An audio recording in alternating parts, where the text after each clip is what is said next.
शहरातील मुख्य बाजारपेठ असलेल्या सिटी चौक मछली खडक परिसरामध्ये सलग तिसऱ्या दिवशी महानगरपालिका अतिक्रमण हटाव पथकाने कारवाई करत दुकानासमोरील ओटे पत्र्याचे शेड काढण्यात आले। या अगोदर रंगार गल्लीतील अत्तर गल्लीमध्ये मार्किंग करण्यात आली होती।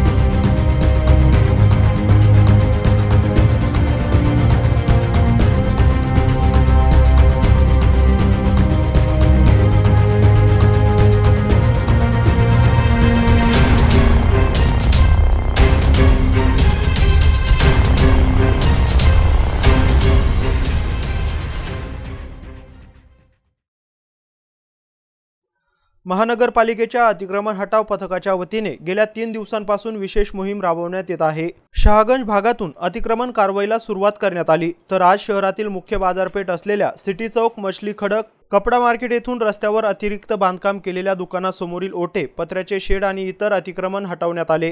तर महानगरपालिका अतिक्रमण पथक नगर रचना विभागाच्या अधिकाऱ्यांनी रंगार गल्लीत दाखल होत येथील अत्तर गल्लीतील दुकानासमोर मार्किंग करण्यात आली। यावेळी स्थानिक व्यापाऱ्यांनी महानगरपालिका अधिकाऱ्यांना सतत येऊन नाहक त्रास देऊ नका, एकदाचा सोक्षमोक्ष लावा आणि अतिक्रमण असेल तर पाडून टाका, परंतु गेल्या 15 वर्षापासून नुसतं महानगरपालिका प्रशासन मानसिक छळ केल्यासारखं वागत आहे असा संताप नागरिकांनी व्यक्त केला। अधिकाऱ्यांनी मार्किंग केल्यानंतर सिटी चौक समोरील कपडा मार्केट येथील ओटे आणि इतर अतिक्रमण काढण्यास सुरुवात करण्यात आली होती।